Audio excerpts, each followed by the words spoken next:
Alright, this is it. What you are witnessing now in this small room, in this home camcorder, balancing on some wobbly shelf, is the last hope for virginity in America. What has happened is now the modern world and the pop culture and the forces of Hollywood have gotten so strong. They are more ruthless and powerful and unstoppable than any corrupt church and all the present churches in today's world combined. I'm here because conservatism, agrarian values, and tradition has failed in addressing the serious problems screwing up our youth today, namely my generation, Generation X, or should I say Generation Sex, Generation Triple X, Generation Go to Hell, whatever. I am a nerd. Nerds are a unique subculture to Generation X. We're the ones that are pushed outside as a, well, by nature, but as a punishment for seeing the world differently, seeing things that everyone else tries to convince us that aren't there. Where can we start? Got my glasses up here. For the next half hour, you will be offended and you will be enraged, and that makes me happy because now you know how I feel. Why conservatism? The modern world people. Dating reference must change. There you go. What happens is that the big talk, we talk about sexual morality. We get into it about refuting condoms and talking about how diaphragm doesn't work in health statistics and everything. What happens is that sex is the final step in a very long, nasty, complicated process. The formation of the individual due to how the current norms and institutions of the time are, the church, the family, peer pressure and stuff. Sex is the last step. You know. What happens is that we have, okay, let's start with that. Recourse, common mistakes. Very good, very good.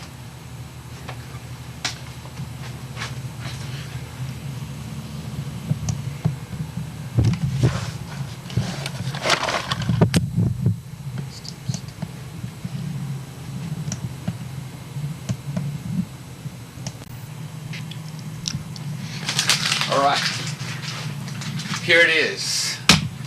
Here goes nothing. I got about a half an hour to do this at 7:24. Okay, attention all of Lafayette watching the AOC channel. It is December 9th, 1997, Tuesday. And my name is Kirk Fontenot. I've been noted as the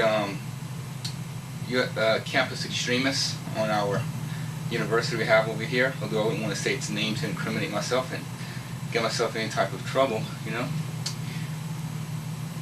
This tape is Sex and Virginity Part 1, and here goes. The reason why I'm here tonight is because all attempts by conservatives, churches, and parents in instituting teen virginity and premarital virginity have failed. Right now, Hollywood, the modern world, and the pop culture has more power and influence than any corrupt church ever has in the history of this planet, and has more influence than all of the world's churches and religions combined. You might have said it's a bold and arrogant statement on my part, but you see, the scale that I use is sex. Now, I don't want to hear about how many people are going to church or how rapidly Christian rock is growing and how much money they pull in for functions, whatever. I want sex. Sex. Alright? Teen sex, premarital sex. Premarital sex today is dominantly mainstream. Divorce is 2 in 1. Teen pregnancy is through the roof. Teen sex is reportedly at 60%, although, you know, might as well. I am from the Generation X, the most screwed up generation in the history of this planet. It's another bold and arrogant statement I'm probably going to offend a lot of people by saying, but Muhammad Ali once said, if you can do it, it ain't bragging. Well, I'm going to say, if you can back your claims, you're not an extremist. Why do I say that? Well, it's like a wound. When you first get that, your arm broken, with the bone sticking out, you know, when you have an open wound that's getting infected, you're in pain and stuff, that's the hippieism of the 60s, the baby boom generations, our parents. You see the blood and the pain and oh no. But when you wrap it in gauze and have a splint and you bring it to the hospital or whatever, and you wash it all out, nice and everything, and you bring it back, it's healed. There's no open wound, the bones inside your arm, the skin isn't broken anymore. So you'll say, oh, it improved, it's clean. No, the damage is worse because it healed wrong, it's solidified. And that's our generation now. We don't have, well, maybe we do have mega promiscuity, but the real damage is that absolute immorality, outright promiscuity is not a mainstream problem for our generation. Most people aren't promiscuous and stuff, contrary to what Hollywood and the media might portray. But when we take the severe liberal notion of arbitrary sexuality and these radical humanist ideologies and so forth, we end up implementing them in tiny little bits and morsels and samples. Everyone is kind of watering themselves down and playing a little part and swaying a little bit, and it amounts to that. Okay, where am I? Alright, I'm a nerd. The nerds are a unique subculture of Generation X. I've already got 4 minutes going on my clock. Okay. We are the ones that are pushed outside of the mainstream because of our values and mindset. Or more accurately, maybe we exist outside, maybe because of our nature. It's one of those chicken or the egg deals. And so therefore we see the mainstream's mistakes from a distance.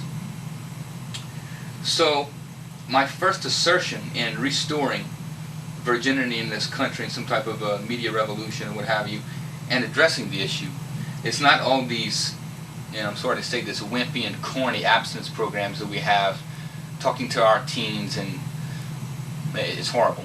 It's addressing the issues before we get to sex. How we regard the opposite sex, our dating moral reference frame that leads to our sexual moral reference frame. And the idea that the frame of reference that we pulled from in courtship, although that's an older word, I guess they call it, I don't know, flirting and dating, whatever the hell now. Courtship, approaching the opposite sex, the way you regard them, the way you associate with them, the way you interact with them. Whenever we have Hollywood and the pop culture, the modern world, and so I'm going to use those buzzwords a lot, and I make no apology for it. Whenever you have that dictating the way we regard the opposite sex, that lays the groundwork for the teen sex. And so it's not about that you see sex on TV, oh, so you're going to go do it. It's not that clean cut. Okay, it doesn't work that way. I don't think any sensible-minded conservative is going to say that. It's a lot more complex and direct than that. Although a lot of our critics, moderates and liberals and what have you, will accuse conservatives of saying if you give a kid a condom who planned on abstaining until they were 35 and then they got married or whatever, they'll make them go have sex at 16. No conservatives say that. It's another lie. So, wow, here we go. Got my little center going on. Dating reference frame. Okay, here we go. This is a lot of my beef that I have towards our generation of women having to do with dating and so forth. I have a friend of mine, oh boy, I want to say that, I'll quote something else. Okay, women, let me go with the women. I'll just skew that. Alright. Now, one thing I've observed is that we have the notion passed that in a lot more ways women have it easier, that they've been liberated in a lot of ways. That's fine, women's suffrage in the 20s and so forth, okay? But I've noticed, and maybe it's my generation or because of these times that we're in, that a lot of women are more oppressed than I think any chained down house kitchen wife, barefoot pregnant woman would have been. And let me explain myself. I see that we've gone from the extremism in the 1940s, 1930s. The wife stays home barefoot and pregnant whenever the husband comes home from work and he wants to take it out on you because he had a hard date, gets you drunk and knocks you around and wants to go in the bedroom and take it out on you sexually to vent out his frustrations or whatever. We've gone from that extreme to 1997 with the other extremism to where if you're a woman and you just date a guy, then you're a parasite in some relationship and you've compromised your individuality. We now have the ridiculous notion that human nature is so imperfect that it is impossible to have a career and be your own person and at the same time get close to a guy or date one. And I have gobs and gobs of testimonies of this. Now, another trap to this is that I see these women are least independent, because they're hanging on to the pseudo notion of this mimic, bad copy, counterfeit independence, and so they're a slave to that. And also, they end up dating guys that they know are jerks, and that they know for a fact they would never take seriously or get in a relationship with. So then you have these distraught women feeding the male ego of some jerk, and then they degrade themselves and they do that. I have a quote of mine I had said, where is this? You become tolerant. It's around, oh yeah, here it is, yeah. Alright, about tolerance today, because anyone who stands for anything is written off as an extremist, especially if it's something that's so popular or what have you. It used to be called freedom of speech, now it's called extremism. Now, I assert that when you put up with too much in society, and you stay silent too long, you become what you tolerate. I've also asserted tolerance is acceptance, either one side of the fence or not. So, I have to say to women, you become what you date. Whenever you lower your standards to a male jerk, a punk, who you know is trash, who you know is a jerk, who you know you don't take seriously and you wouldn't have a relationship with, you become him. Period. We ration away about, oh, well, girls, since they physically mature faster, they grow faster than boys, it means they mature all around faster than boys, which is a ridiculous statement. And so that justifies some 16-year-old girl in high school dating some 21-year-old college guy, which is not the truth. Because most of the time they're having sex, and which you'll see with any couple, regardless of the age difference. And I've observed is that it's almost like this perverted father-daughter relationship. They meet some big guy who's 5 years older than them, who has an apartment in the car to boss them around and screw them. So, and we're taking blatant teen sex, losing your virginity to some jerk, as all part of growing up. We're taking this ultra extreme situation and we're rationing away like, oh, well, you know, girls, they go through a phase and they date the rowdy ones. They don't say jerks, they don't say abusers, they don't say rapists. They say the rowdy, the rough edge ones. We clean it up and, you know. So we've all shot that. That's not female independence, okay? That's slavery. Another piece of advice to women is zero tolerance, I have to say. If you know a guy is a jerk or he's been irate with you, get an explanation from him. If you don't like it, don't see him again. If he continues to harass you, call the cops or kill him. I mean, it's right now we have what's been subject number 2. I'm kind of going on the list, you know. Documented as the rape culture. Another notion is that somehow with the violence against women, we've asserted that wife beating and rapes and stuff were regarded as not much of a big deal. You know, you're a woman, happened to you, screw you, you know, decades ago, centuries ago, which is true. It's documented cases of this and so forth.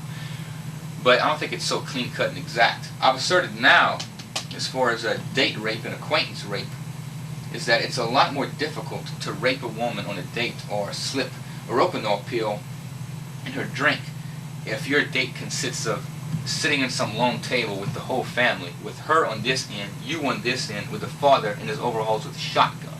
I mean, it's a lot more difficult to slip something in her drink and have sex with her than it is in some smoky bar at 2 o'clock in the morning with loud music, no lights, alcohol being served. And you see some guy taking some woman home. Oh, I know I'm taking her home, and how are you supposed to know? Call me a radical if you want to. And also that we've gotten so common and casual with first date sex that even if you prove they have intercourse, the woman says, I resisted, it was rape. It's not enough to convict them, because first date sex is becoming so accepted that that's not regarded as a big deal. So it tends to cloak rape. Another assertion about the rape culture. I picked up a pamphlet one time about date rape at a college function we had here in the Union a while back. And there was a quote which I thought was interesting. Of course, I'm sure they didn't mean it this way, but they said too many rapes happen at keg parties and you know, where alcohol is served. Now, too many is like, you know, how much is not too many. You know, one is too many, but the notion that alcohol is a factor and you have a bunch of strangers around and it's just not whatever. So, okay, another one I have, another standard is about that we've demeaned the notion of dating and relationships. We've written it off as something seedy. You've heard me say this earlier before. And going back to the idea that I'm a nerd and I belong to that nerd subculture. Oh, wait a minute. I want to be all poetic, and for copyright information, I bleeped out the can. I didn't want AOC to tell me they couldn't air this because I said the name, Mr. Cola or whatever. This is the last. Oh, I got water all over it. This is the last pop that I have in the house. Drinking. It's cold. Now I want this to be symbolic of this is the last hope and plank for virginity. I'm going to be a single forever for the rest of my life because the reference frame is so polluted, and a nerd like me will never have anything with a damn woman. But here I am. Am I 24 again? I'm not some preacher who's established in an organized church or a priest. I'm not like a Molly Kelly, her abstinence tapes that airs on AOC as well. I'm not some married woman with 8 kids. I'm not an established parent or someone from the baby boom generation trying to reach kids. I'm one of you. I'm in this mess. I'm looking at it from the inside. So tell the high school kids, I'm at the most 10 years older than you are. They're freshmen or 14, I'm 24. And I'm stuck in the year 1984. I'm going to be 12 for the rest of my life because all the little peer pressure, teeny bopper dating ethics don't go away when you're in high school or college. They just intensify to these ultra-cloaked, disguised fashions and so forth. Because I've seen that, women paid attention to jerks in elementary, but now in high school and college they screw jerks. So it gets even worse as opposed to, anyway. So here we go. The last sip, the last hope of virginity, kind of symbolic, in my little dark room. See, it's night. We got, all the pitch black thing, whatever. I'm alone in my room. It's just me. Little camcorder kind of give you that woozy effect right there, It's by myself, like in some dungeon, some little basement, like some underground resistance left in this war. This is it. This is the last hope, okay? There's no big old podiums and $1,000,000 stadiums. 39. So it's kind of symbolic in my little ship right here. See. So this is the last breath of virginity from America. Ooh, it's complete and fast. Okay. Nerd subculture. At 2 times, 2 nerd associates of mine, when I was going off about the immorality and this, like I always hate, they asked me, as if I was the one who was being the radical. One of my glasses. Because I want to take my glasses off. I'm reading something with paper. Alright. Their first question, without fail, I was in such shock. I couldn't move my mouth to talk, and it takes a lot for that to happen to me. Okay, Kirk, why do you want to date? Okay, let me repeat myself, because you people at home, I'm 24, never had a girlfriend, still a virgin, so I'm not going to be arrogant to say you haven't been alone in your life, you haven't had rejection, but not to the degree I think I have. So I think I have a little breathing room, okay? That might not come across as bad to you or as enraging as it is to me. I'm being asked, why do I want to date? Like, because I want to date at some point in my life to do something with a damn woman.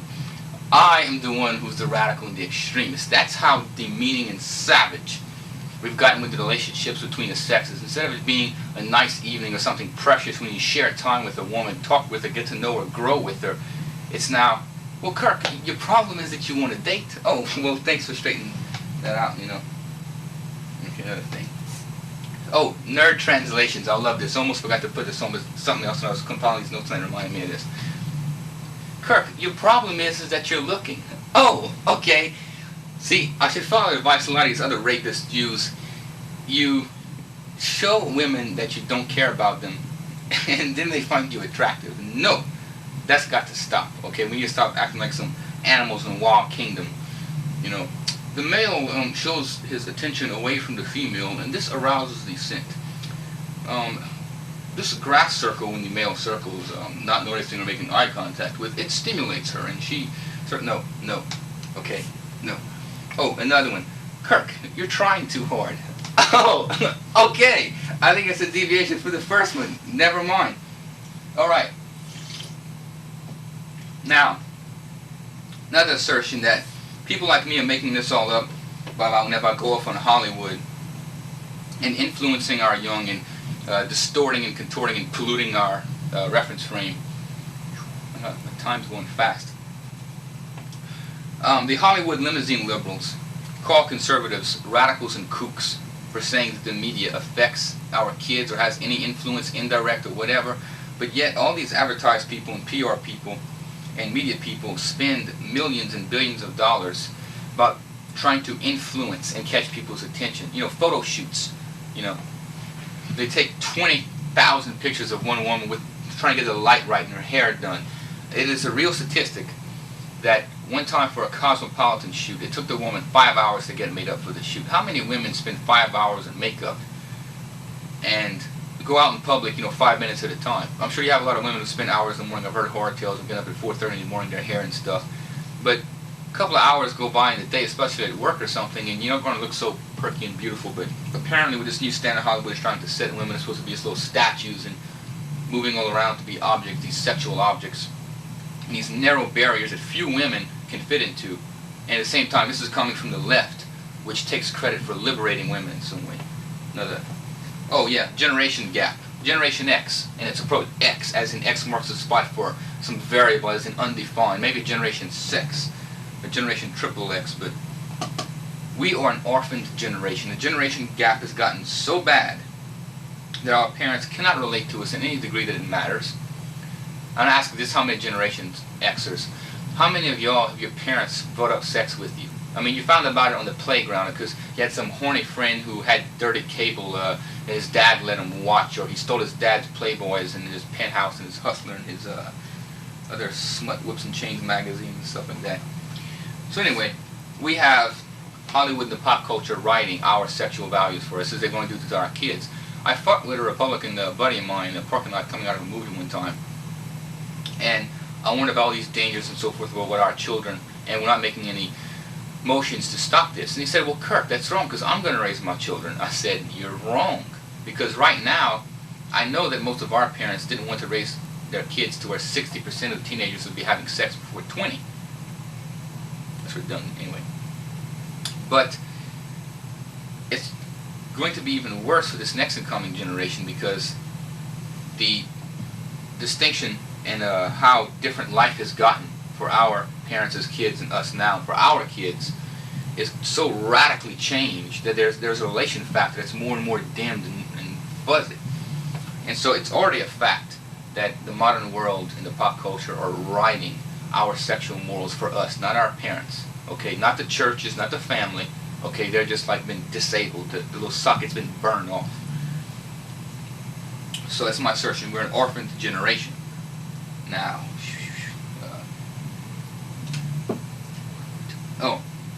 another arrogant thing that I've asserted that I think there's a big problem. Another thing is that when people have sex as teenagers, we are creatures of the senses.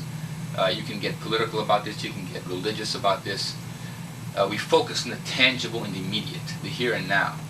And I think there's an arrogant part of us that when you're 16, 14 or whatever, and you have sex with some woman, that's the most physical thing you can do with her. So it's like, well, women, I've been there, done that, it's finished. So whenever you come to about 22, 28 or whatever, with the other sexual conquest, and if not, there's a part of you, and I've seen this too often for me not to be true, not to be right, that you think that's all there is. Going back to that arrogance, self-centered of screwed up generation. And I'm sure most people might write it off as hollow rhetoric, or to some degree or another, that was only the tip of the iceberg, and that there's a intimacy level with bonding with someone, because that all comes across as a conservative babble. Priests say that, and you're old, you don't have a wife, you're out of date, and this kind of stuff. Guys like me say that. You're just making this all up because you some nerd who couldn't get you some in high school, so you're making this all up. So you can't fight that. It's just kind of... The thing we need to get rid of is with sex. I'm supposed to get dating and then sex is the next subject. But the notion that you can enjoy something or something can be pleasurable and at the same time it can't be wrong is ridiculous. You can be brainwashed. There's a lot of times where people could have said, I did something, thought I was enjoying it, and you saw the light after a while. Well, sex feels good. Well, of course, whenever your mind is brainwashed by a pop culture and numbed, you're going to be told what to think and what makes you feel. You're dictated to. You're brainwashed. You're an automaton. Period. Another little sighting of mine I like to call chaotic idealism. They say, Kirk, oh, you're an idealist. You want to live in a perfect world. It's naive of you to think you can get rid of all premarital sex or something. Well, I never claimed to be the second coming of Jesus Christ. I never claimed that we can make a perfect world in here, left to our own devices. I mean, that's absolutely not the case. But what I think is something which is even more naive than idealism is chaotic idealism. You acknowledge that things won't be perfect, but you expect the imperfections to fall perfectly in line. The notion is that you go on and on about how we're never getting rid of all premarital sex, but look at the consequences that come with it. Sex is known to generate a case of pseudo-intimacy. Even most promiscuous people will admit that sex is better when you're in love, and that sex is just nothing whenever it's not. And this is coming from people who have been promiscuous. This is coming just from some virgin elite or something. And you expect the baggage and the emotion that comes with it, hooking to someone like that, being confused and so forth, as not to take its toll on you or be very severe. And that's also ridiculous. So it's just like saying, I've made this analogy with AIDS and with condoms and making it something else like cars or something. You can say it's ridiculous to say that you can get rid of teen drunk driving. So if you believe that, you're naive. Okay, fine. But if you believe that the kids aren't going to die when they drive drunk, you're equally naive. You're more naive. You can't go to the car and lecture to it about how it's so naive to kill the kid when it goes 80 miles an hour, because that's just the way it is. It won't listen to you. The kid's going to die. So whenever you want to be so bold with the cold hard facts about, oh, you can't get rid of this, well, you also can't get rid of the consequences of it. And I've been often to redefine freedom as not doing anything, but knowing the consequences and the scope of what you do. That's freedom. All right. That's a little thing about conformity and stuff. About we have this notion about not trying to come across too strong or showing your feelings. My time is about up. Wow. 30 minutes goes by fast, and you have a lot on your mind. We got about 5 minutes left. That I've seen guys who conform and treat women the worst way, the ones who date the most. I've also asserted that rapists get more dates than I do. So this culture is messed up. For me citing all this stuff, I'm not the one with the problem. I'm not going to finish my pop before the thing is over. Maybe that's some symbol that virginity will hold out. Even though it's the last one, can still hold out. Maybe some metaphor. I didn't plan this in there. Another thing I cited to my friends is kind of another point about that people's immoral and moral choices affect everyone else who don't live in vacuums. I told a guy, I said, with date rape out there, if I want to have a decent night out with some woman, she has to give me a second look and has to worry about being alone with me because we know it's out there. And my friend told me, well, no, Kurt, that's just being careful. And I said, no, because whenever you and I leave this apartment building, we're not going to do it with foil wrapped around our heads to protect us from gymno beams out of the sky, because we never heard of that. And so he kind of swallowed it and went, okay, I'm not going to say nobody. No one's actions doesn't affect anyone else. So there is a standard that people pull from and judge their behavior from what they see and hear from the news and statistics and media. There is a culture that's built. People's choices do affect other people. I've often asserted that because I try to approach a woman as an equal, like a human being, instead of trying to show her how I don't care about her or show her how I don't need her, or try to come across with pointless chit-chat and babble as opposed to some type of substantive conversation, that I come across as broken and jagged to them because that's not what they're used to.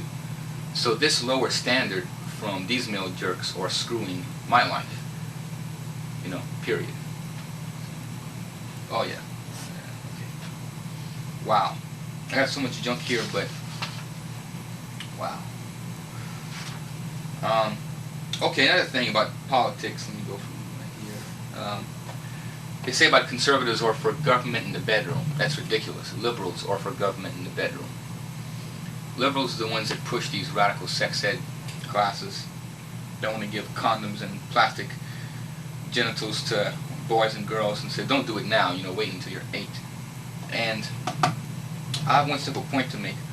Who is more impressionable, an 8-year-old kid, a 5-year-old kid, or a 28-year-old adult? And they usually try to pass their agenda by saying, we're not imposing morality. But whenever you display sex in the stripped down, bare mechanics, you're giving, as Alan Keyes would say, I can point to the camera, as Alan Keyes would say, you're displaying stripped down, bare sexual mechanics in a context-free environment. And that gives the context of, here's sex and you do it. And after that, you add on the morals to it. It's ornamental to it. So that's how the assertion gets by. And there have been studies on this, so you won't hear these from liberal sources. Liberal sources will swear that sex ed, these radical sex ed classes, lowers teen sex because it's no longer this taboo, dark subject, so it isn't luring and mystical. It's just there, So it's less tempting, so kids postpone sex. A conservative source will say that these radical sex ed tapes increase it. My time is almost out. I got so much stuff to say. And just like they said, that Psycho Killer and Scream said, there's going to be a sequel to this one. So these things, baby, you just got to have a sequel.